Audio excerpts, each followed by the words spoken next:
Hey everyone, I'm Ultima456, you're the Ultimates, and welcome to episode 46 of Let's Platinum Danganronpa 1, 2, Reload. And that'll bring everything to an end. Let's do this. Closing argument, climax inference. Alright, so Hifumi met with Celeste in her room. So we have a picture of Hifumi in profile. Then Yasuhiro was called to the rec room at 1 AM. So the time was 1 AM, he was called to the rec room, he gets there, and they managed to chloroform him, and there's another photo of him right there. Don't really know what that's supposed to be. I guess they hit him on the head or something, I don't know. He did something. Or maybe he walked in and he was like, what do you guys want? Oh god, okay. Then they put the Robo Justice suit on him, and Celeste took a photo. And you can see Fumi was like, Yasuhiro is very tall. He's kind of a skinny guy, but he's still very tall, so Fumi would have had trouble. Plus the suit would have been incredibly heavy. Now we have Taka, who's in the equipment room and was called there by Celeste at 6 AM, or just past 6 AM, and you can see Fumi hiding in the corner. Then Fumi grabs Justice Hammer 4 and whacks Taka with it. Taka just barely notices, but it's too late, and Taka dies. And we have a picture of the bloody Justice Hammer number 4. Makoto shows up, is speaking to Celeste. Celeste shows the picture, and they're like, whoa, what's going on? They end up at the library where Hifumi has been injured, but we all know that he's actually just playing. Well, now we know that he's just playing, but at the time we didn't. We also find... is it Justice Hammer 2? Yes, Justice Hammer 2 here. Then we get to the nurse's office and, try and make sure he's okay. No, we leave him at the nurse's office. Wait. Yeah, we take it to the nurse's office and leave him. And then as you can see, he uses... oh, he does only use 1 blood packet. I thought he uses 2. I was like looking at his hand over here. Looks like he's not using 1. So he spins around. It's such a well-drawn thing. Everything is well drawn. God, it's so confusing this. Justice Hammer number 3 is there. Then we all get there. We notice that he's dead, but he's not really dead. The other 3 notice that Taka's dead. He really is dead. The notification goes off. Then Hifumi gets into the equipment room, wraps Taka in the tarp, and puts him on the dolly. And he pushes him all the way to the repository, where we've got a picture of Hifumi pushing the dolly right there. He gets there, unwraps Taka, and lays him out on the floor. Celeste is there. Hifumi's like, I did it, master. And then Celeste deals the finishing blow and kills Hifumi. And that's exactly what happened. The killer is you! Before anything, the killer persuaded someone to help carry out the murder. And that person was... Hifumi. With an accomplice, the killer was able to execute a number of otherwise impossible schemes.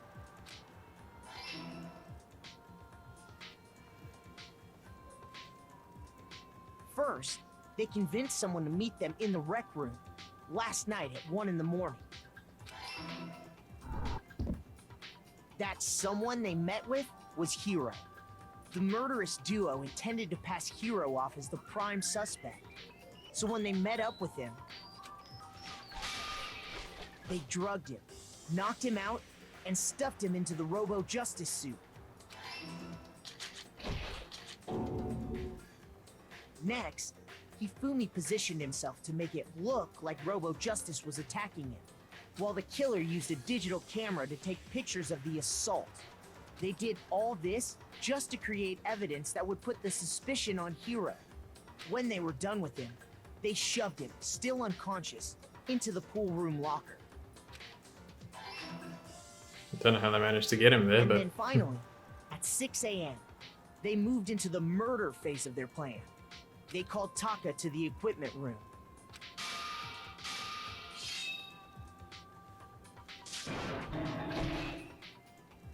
And that's where Hifumi killed him, making it the scene of the first murder.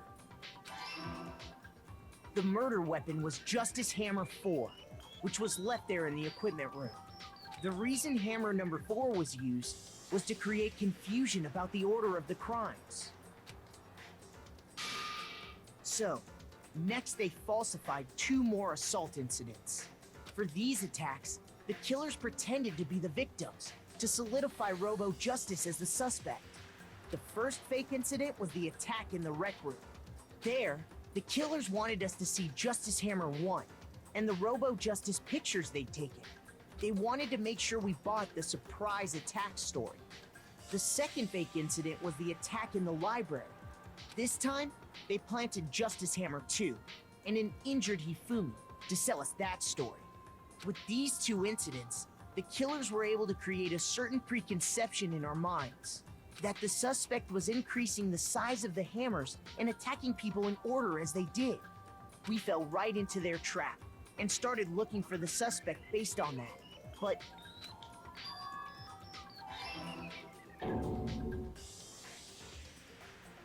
while we did that, we left Hifumi alone in the nurse's office. This was exactly what Hifumi was hoping for. He took a blood packet from the refrigerator and Justice Hammer 3 and turned the room into a crime scene in which he himself had apparently been brutally murdered. He let out a scream to draw us back, and when we returned, that's what we found. Meanwhile, the other group that had been out searching found Taka's body at the same time. So when we heard the body discovery announcement, we naturally assumed it was for Hifumi. We left the nurse's office, and Hifumi once again took advantage of the situation. He simply got up and made his escape. When we learned his body had disappeared, we all rushed back to the nurse's office. And once again, Hifumi had the chance he was waiting for. This time, he snuck into the equipment room.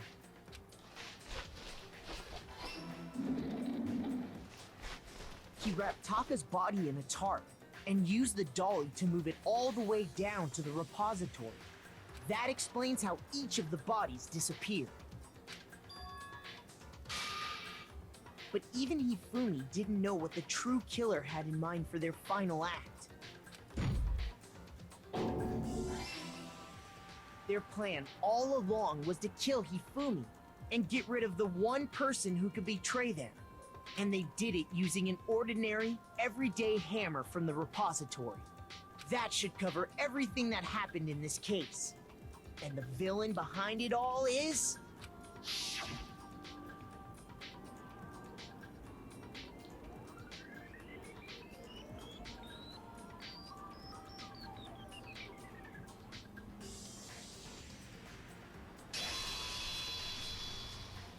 Celeste! Sorry, you lose. I lost? I lost? When was the last time I was forced to utter such words? They hang heavy around my neck. Then you admit it? You're the killer? Listen to you, trying to take charge, as if you're my private instructor. I, Celestia Ludenberg. Actually, no. Taiko Yasuhiro is fine. Her name is Taiko Yasuhiro. Taiko? Taiko. So, you finally accepted it. I'm the kind of person, once I've lost, I don't like things to drag on. Interesting. Wow, what a different voice. Alright, let's see how we did. Okay. I'm trying to show as much of the, what do you call, as much of like the dialogue as possible now. So because I have to let things finish, I do end up getting a few less medals, but that's okay. I think the most you could have gotten here is about 140 or so. So 137 is really good. Takes us to like 400 come on, something. Akuma. I'm ready to begin. Wow, so different. Or, no. I suppose this is the end, isn't it? It is indeed the moment we've all been waiting for. Time to vote. Okay? Okay. If you would, please locate your lever and cast your vote. And when the votes are tallied, who will become the Blackened? Will you make the right choice or the dreadfully wrong one? What's it gonna be? What's it gonna be? Alright, time to vote.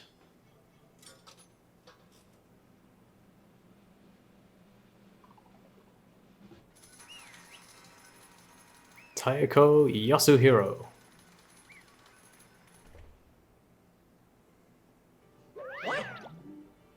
It's basically a formality at this point, but once again, you're totally correct. The Blackened, this time, the true killer who devised the whole stinking scheme was...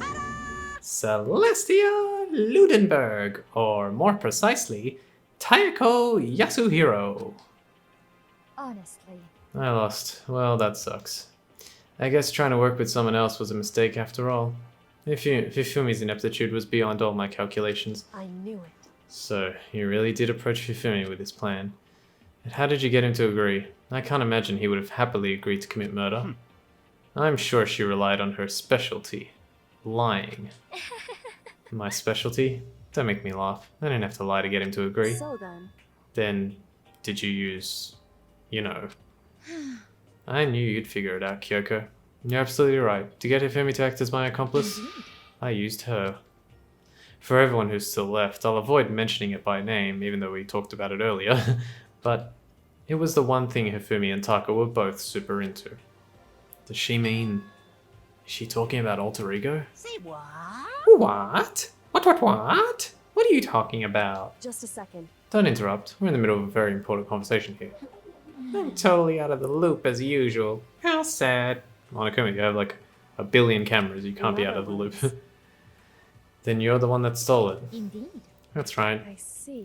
And you used it to drag Hifumi into the plan you'd come up with. Right again. Last night, after we had our meeting about how it had disappeared, I paid Hifumi a little visit. Alright, so this part here, like, we're gonna reveal, it's about to be revealed how Celeste got Hifumi to do what he did, and really, like, as far as, like, you know, Leon and Sayaka and Mondo and, well, Chihiro was completely innocent in every respect, but as far as Sayaka, Mondo, and Leon go, Celestia is probably the queen of garbage people, so yeah, you'll see what I mean. Oh, what are you doing here? Actually, I was hoping I could talk to you, alone. It is about what was stolen. I know who did it. What? What? are you okay with this? It was Taka. He stole it. What? So then, And I have proof. Would you like to see it? As it turned out, I found a use for the digital camera. I had taken you-know-what to Taka's room earlier and took pictures of it there. I deleted the picture as soon as I'd shown it to Hifumi, of course. Damnation! Grr, so it was him. But how did he do it? She was supposed to yell if either of us got too close to her or got close to her. You are correct, which is why Taka forced me to steal it. Say what? What? as for me, Please forgive me. He threatened me. Oh. He did? as for me, He came to my room last night unannounced, and then it's hard for me to even say. He abused me. What? What? And he took pictures. He said if I did not do as he asked, he would show them to everyone. So I had no choice. Damnation! That's a crime. That's an absolute crime. I knew he'd gone a little crazy, but Say what? never imagined he would go that far. Yeah, so she's a garbage person. It was amazing how completely he bought it. I can't express how enjoyable that was. Wow. I'm about to say something I've never said before in my life. I'm going to kill him. Unforgivable! I'm going to effing kill him. most unfortunate. Wait, please. If you go now, you will be playing right into his hands. Huh? Actually, Taka is planning to use her to escape. And he has made you his target. What? Escape? You don't mean... Taka is going to try and kill you. What? indeed. And all so he can keep her to himself. That bastard! Bastard! Honestly. Can we allow him to continue with these barbaric acts? Absolutely not. How could I? She... I swear I will save her! I have to save her! Actually, Then, would you like to join with me? It just so happens I have come up with a plan. Huh? I have devised a way to reclaim what he has stolen and escape this dreadful school. Hehe. And with that, it is complete. Huh? What are you talking about? Oh, nothing. Hifumi agreed without a second thought. The effect that item had on him was remarkable. The power of love, even a love as twisted as that, can still drive people mad, it would seem. You disgust me. I see. I have another question for you. Was that strange costume Hifumi's creation? indeed. Yeah, and it was a real pain in the butt, too. All I asked him to do was make something to hide the face and general body size. I had no idea he'd make something like that. But it's my fault for picking him in the first place. So, why'd you decide to make me the suspect? Because you're stupid. That's it. Let's see. And in that regard, I made the right choice. I'm so glad your stupidity surpassed my every expectation. Life must have been tough on your parents, though. I feel like I could cry. Well, But when you were explaining your plan to Hifumi, how did you explain the part about him playing dead? What she's asking is, what was Hifumi supposed to do after that, assuming you had actually let him live? Are you okay with this? That's simple. After he did his part and pretended to be dead, once someone showed up, I told him to say he'd been seriously wounded. He was on the verge of death, but he just barely held on. And he really believed that? Well, of course. That wasn't all there was to it. As I explained it to Hifumi, the plan was, while you were all questioning him about what had happened to him, I was going to murder someone else. At that point, Hifumi would have an alibi, so nobody could doubt him. I told him that, and he believed it. It all seems very straightforward. Stereotypical. I just matched the lie to the level of the opponent. In fact, Hifumi ate it up. He believed the lie wholeheartedly, right up until the moment of his death. so in the end, So, you had planned to kill him all along. But of course, there would have been no point to my plan if the one who pretended to be dead did not end up dead himself. What the heck? How can human life mean so little to you? Well, That's a non-issue. I simply did everything in my power to win. Don't be mean! Now you sound like Byakuya. I wonder about that. No, he derives his pleasure from the thrill of the hunt. In that aspect, we are nothing alike. Why? Then, what made you take things this far? Was it really just for money? Are you talking about the $10 million Monokuma offered us? That is a lot of money, it's true, but that's not all there is to it. From the moment our new life here began, my only thought has been escape. But all along you've been saying how we have to accept living here. You little bitch! Obviously that was a lie. Huh. Hey! I couldn't take it. I hated it from day one. More than anyone else in here. You little bitch! I wanted to get out. Every day was fresh torture. And do you want to know why? Huh? This is fine. Because I had a dream. And accepting a life here would have meant nothing less than giving up on my dream forever. Honestly. And there was no way that I could ever do that. In the underground world of gambling, I risked my life to make a metaphorical killing. As for me, And it was all for that dream. And what is this dream of yours? isn't it wonderful? To live in a European castle. Castle? And to gather handsome men from all over the world to serve as my butlers slash bodyguards. I was going to make them dress up like vampires and satisfy my every need. Once I obtained that, I would have created a perfectly aesthetic world of This decadence. is fine. Living the rest of my life there was my only dream, my only goal. That's what life is all about. Combined with my own winnings, Monokuma's $10 million would have made that dream a reality. I got right to the edge, but There is nothing to be done. unfortunately my dream has been scattered to the wind. Still, I don't have any regrets. I pursued my dream till the very end. So, why would I? Just the worst. You sound so passionate, but you were really able to kill your own friends for it. Oh, Are you asking me to feel guilty? That's a pointless endeavor. I think nothing of sacrificing others for my own ends. I feel do nothing. you understand? That's all there is to me. That's what makes me complete. Isn't it terrifying how different our values are? There's simply no room for understanding. What is this? That's what we should be saying. And plus, how can you be so calm? Don't you realize you're about to die? Why aren't you scared? My ability to lie is unrivaled, and I take pride in that. It's not just other people, I can even fool my own emotions. The conscious deceives the unconscious. And that's why you're not scared? Yes, indeed. That's right. I don't fear death. Kill me however you like.